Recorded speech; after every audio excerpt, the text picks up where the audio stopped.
नमस्कार मेरे प्यारे भाइयों बहनों, स्वागत है आपका एग्जाम बूस्टर एसएससी चैनल पर। तो आज के टॉपिक में अपन पढ़ेंगे लूसेंट का नवा पार्ट। अपन ने इससे पहले 8 पार्ट कर चुके हैं, जो मतलब पार्ट वाइज करा रहे हैं। तो 8 पार्ट अपन कर चुके हैं लूसेंट के वन लाइनर ऑब्जेक्टिव। अब अपन आगे स्टार्ट करते हैं नवा पार्ट। तो लास्ट तक बने रहिए और ऑब्जेक्टिव क्वेश्चन को रीड करिए और साथ साथ उसके आंसर भी करिए। चलो स्टार्ट करते हैं क्वेश्चन। तो पहला क्वेश्चन ये रहा है, अपनी हेडिंग है यहाँ पे भारत के यूनानी, मतलब कौन कहाँ से आया, पहले कौन आया, क्रम पूछेगा उसमें। ठीक है, तो स्टार्ट करते हैं क्वेश्चन। तो पहला क्वेश्चन ये रहा, भारत पर आक्रमण करने वाले विदेशी आक्रमणकारियों का क्रम बताइए। मतलब पहले कौन आया था भारत पर आक्रमण करने वाला, दूसरे नंबर पर कौन आया था, इस प्रकार क्या पूछ रहा है, क्रम। तो पहले कौन आया था दोस्तों, हिंदू यूनानी। हिंदू यूनानी आए थे पहले नंबर पर।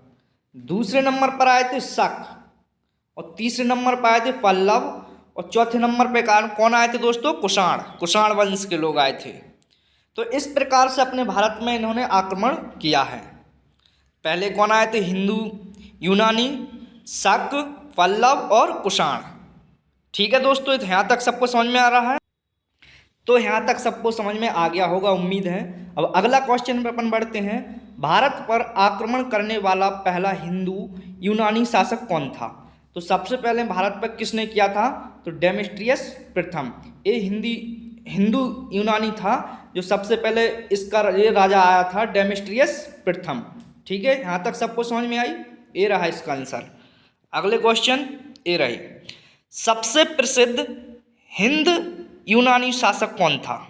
सबसे प्रसिद्ध मतलब जो सबसे प्रसिद्ध शासक था वो कौन था, तो वो था मिनांडर, या मिलंद बोल सकते हो उसको।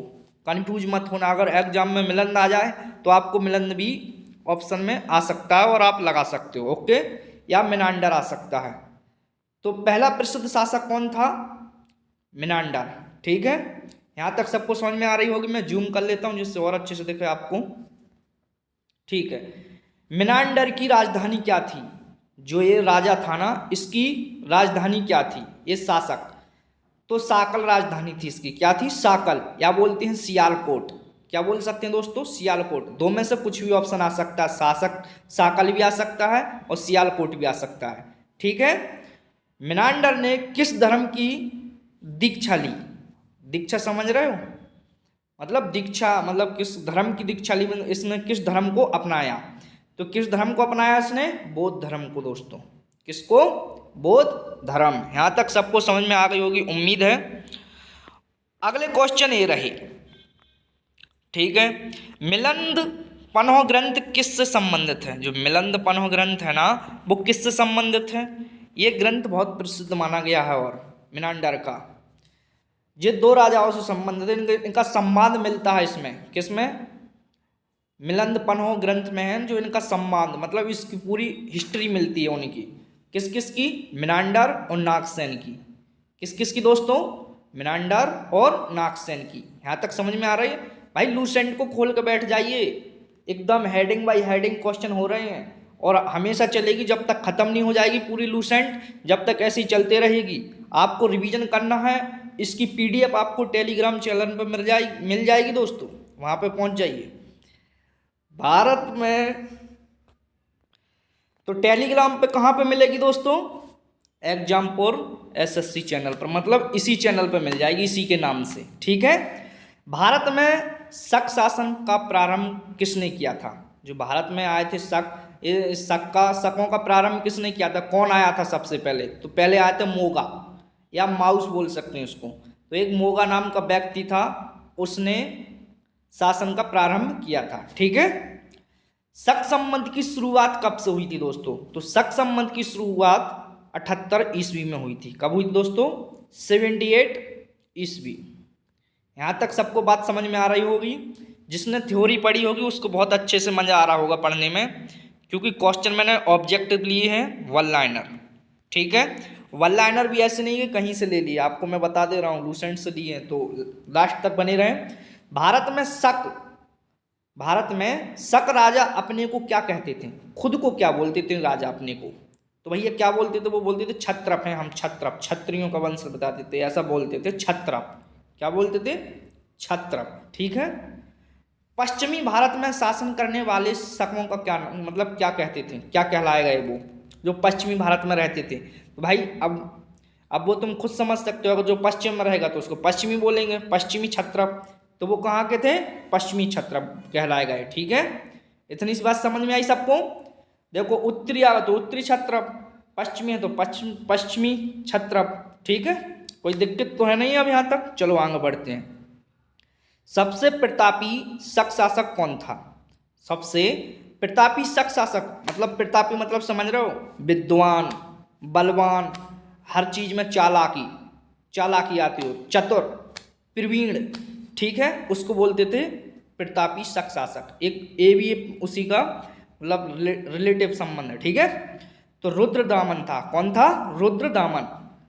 कौन था दोस्तों? रुद्रदामन प्रथम, जिसने जूनागढ़ अभिलेख है इसका, और आपको मैंने बताया था पिछली स्लाइड में। ठीक है, आगे बढ़ते हैं। ये रहा अगले क्वेश्चन। रुद्रदामन प्रथम किस अभिलेख के लिए प्रसिद्ध है? जो रुद्रदामन है ना, वो किस अभिलेख के लिए प्रसिद्ध है? तो गिरनार अभिलेख। किससे? गिरनार अभिलेख। गिरनार अभिलेख कहाँ मिलेगा आपको? गुजरात में। ठीक है, तो रुद्रदामन प्रथम किससे संबंधित दोस्तों? गिरनार अभिलेख। अब चलते हैं पल्लवों की साइड। पल्लव, ये रही पल्लव की हेडिंग। इससे संबंधित जो भी क्वेश्चन है जितने भी बनेंगे मैंने सब निकाल लिए हैं। ठीक है, चलो पढ़ते हैं। भारत में पल्लवों का शासन किसके बाद हुआ? भारत में पल्लवों का शासन किसके बाद हुआ? तो अब देखो, आप तो पहले आए थे, शक आए तो शकों के बाद ही हुआ होगा इनका। तो पहले शक आए थे, फिर पल्लव आए, तो सीधी सीधी बात है किसके बाद हुआ? शकों के बाद। ठीक है, सबसे प्रसिद्ध पल्लव शासक कौन था? कौन था दोस्तों? गोंडो फेनर्सिस। गोंडो फेनर्निस, सॉरी गोंडो फेनर्निस है, ये बहुत खतरनाक तरीके से लिखा हुआ है। तो कौन था दोस्तों? गोंडो फेरनिस। ठीक है, सबसे प्रसिद्ध पल्लव शासक था गोंडो फेरनिस। इतनी सी बात सबको समझ में आ गई होगी। अब पढ़ेंगे अपन कुषाण वंश के संबंधित क्वेश्चन। ठीक है, तो इससे जितने भी मैंने क्वेश्चन बने तो मैंने सब निकाल लिए जो इम्पोर्टेंट है। UP police, GD, CGL, MTS, all exam India का कोई भी एग्जाम हो, लूसेंट तो तुम जानते ही हो। फिर कुषाणों को और किस नाम से जाना जाता था? जो कुषाण वंश के शासक थे ना, उनको किस किस नाम से जाना जाता था? तो उनको यूची भी बोलते थे। क्या बोलते थे? यूची। ठीक है, क्या बोलते दोस्तों? यूची। कुषाण वंश का संस्थापक कौन था? तो कुषाण वंश का संस्थापक था, कौन था दोस्तों? तो कौन था दोस्तों? कुजुल कडफिसेस। ठीक है, यहाँ तक सबको समझ में आ रही होगी, उम्मीद है। लगातार बने रहिए लास्ट तक, बहुत अच्छे अच्छे क्वेश्चन रखे हैं मैंने। सबसे प्रतापी कुषाण शासक कौन था? वही चालाक, प्रवीण। तो कौन था दोस्तों? कनिष्क। ये पढ़ा लिखा था, चतुर था सबसे। ओके, ठीक है, आगे बढ़ते हैं। तो अगले क्वेश्चन ये रहे।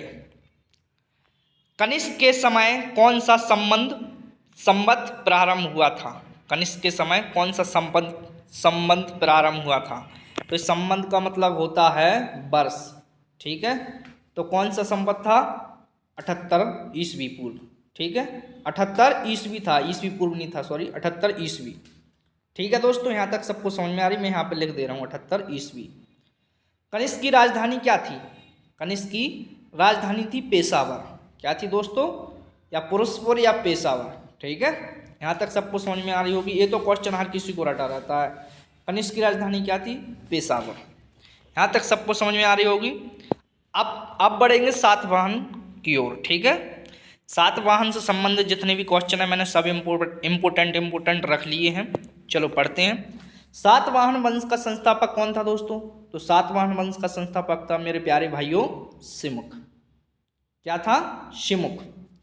सातवाहनों की प्रशासनिक भाषा क्या थी? जो मतलब ये यूज करते थे, इनकी लैंग्वेज कौन थी? भाषा तो कौन थी? प्राकृतिक। कौन थी दोस्तों? प्राकृतिक। ठीक है, सातवाहन शासक किस उपाधि से प्रसिद्ध थे? उनकी जो उपाधियां थी वो किससे प्रसिद्ध थी? तो किससे थे? दक्षिणापथ पति से। ठीक है, दक्षिणापथ पति। यहाँ तक सबको समझ में आ रही होगी। बहुत बढ़िया क्वेश्चन है ये, सीधे क्वेश्चन पूछते हैं एग्जाम में। ओके, बौद्ध धर्म एवं कुषाण काल से संबंधित क्वेश्चन पढ़ते हैं। अब देखते हैं क्या है इसमें। बौद्ध धर्म की हीनायन संप्रदाय की उत्पत्ति किसके शासनकाल में हुई थी? हीनायन संप्रदाय की उत्पत्ति किसके शासनकाल में हुई थी? किसके शासनकाल में हुई थी दोस्तों? कनिष्क के शासनकाल में। किसके शासनकाल में? कनिष्क। जो कनिष्क था ना, उसके शासन में आई थी हीनयान संप्रदाय। ठीक है, सॉरी, हीनयान संप्रदाय। तो ये किसके शासन में आई थी? कनिष्क के शासन में। ठीक है, कनिष्क ने किस धर्म को राज्य संरक्षण दिया? कनिष्क ने किस धर्म को राज्य संरक्षण दिया? तो किसको दिया दोस्तों? बौद्ध धर्म को। ये क्या मानता था? सबसे ज़्यादा बौद्ध धर्म को मानता था, उसी को पूछता था, मतलब बौद्ध धर्म पे ज़्यादा विश्वास करता था। ठीक है, यहाँ तक सबको समझ में आ गई होगी उम्मीद है। अगले क्वेश्चन ये रहे, कनिष्क के समय किस चिकित्सा पद्धति का विकास हुआ था?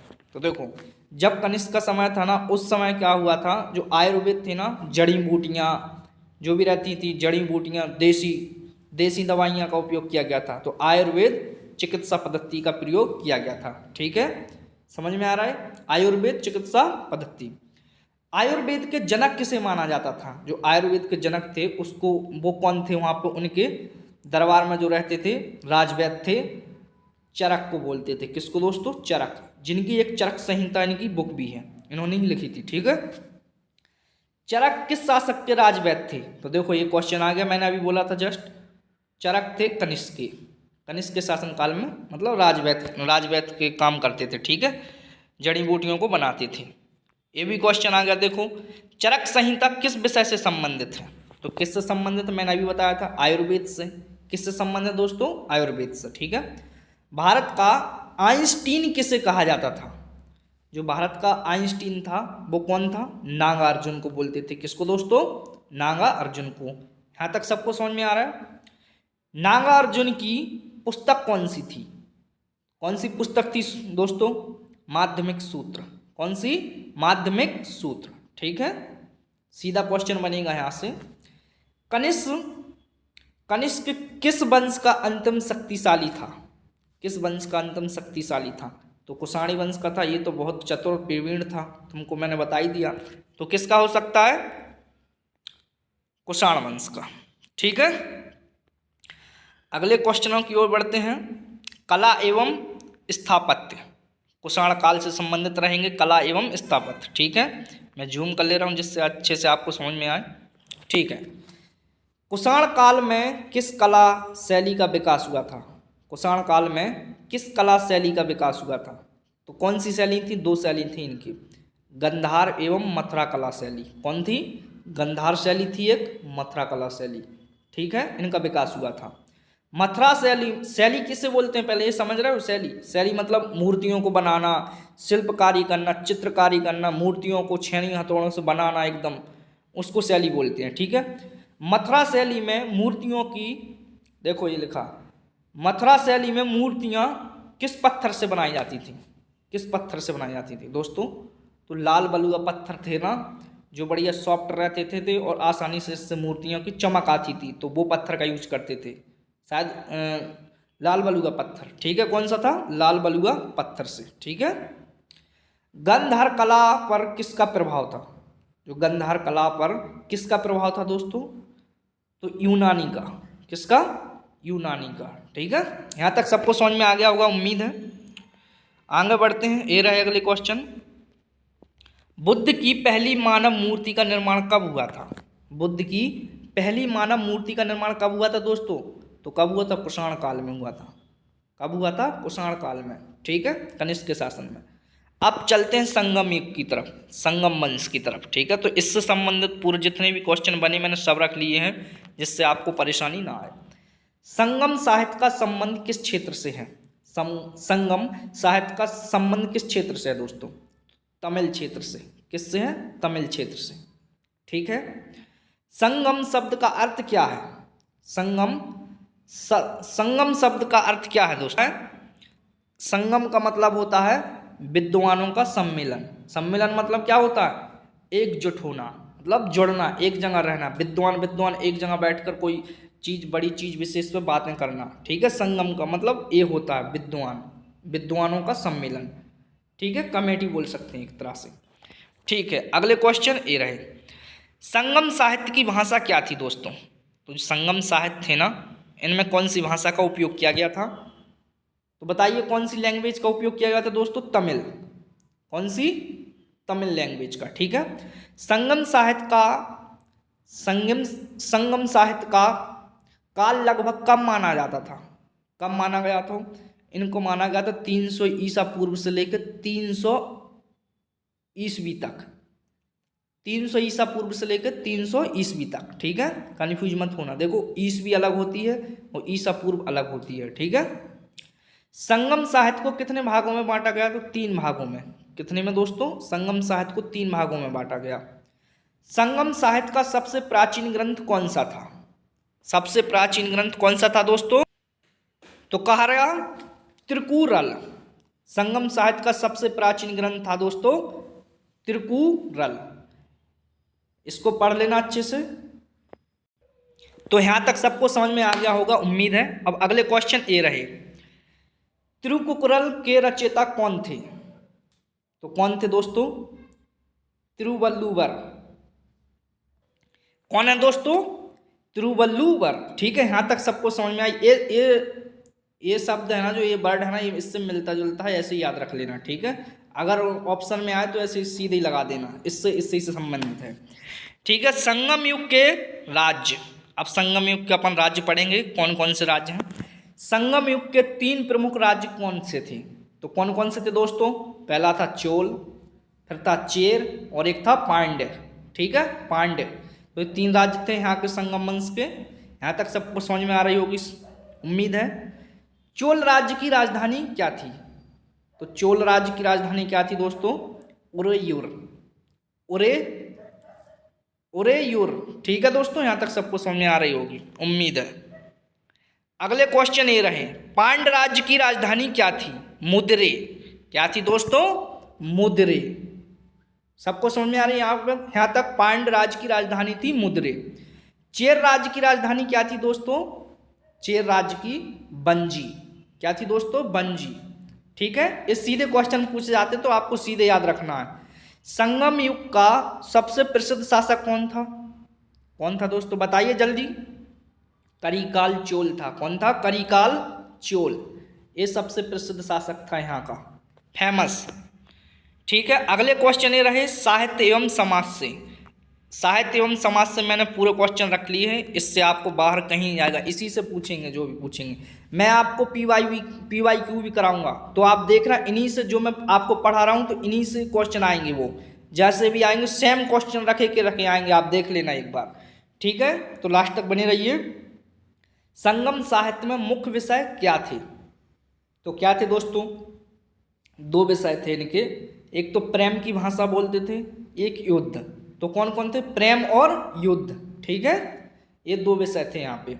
संगम साहित्य में अकम किसके संबंधित है? जो अकम है ना, अकम किससे संबंधित है दोस्तों? किससे संबंधित है? तो अकम संबंध है प्रेम से। किससे संबंध है दोस्तों? प्रेम से। पुरम किससे संबंधित है? पुरम, तो पुरम है युद्ध से, ठीक है। सीधे क्वेश्चन पूछे जाएंगे यहाँ से, तो आप सीधे से आंसर दे देना, ठीक है। तो अपनी ये लास्ट स्लाइड थी दोस्तों।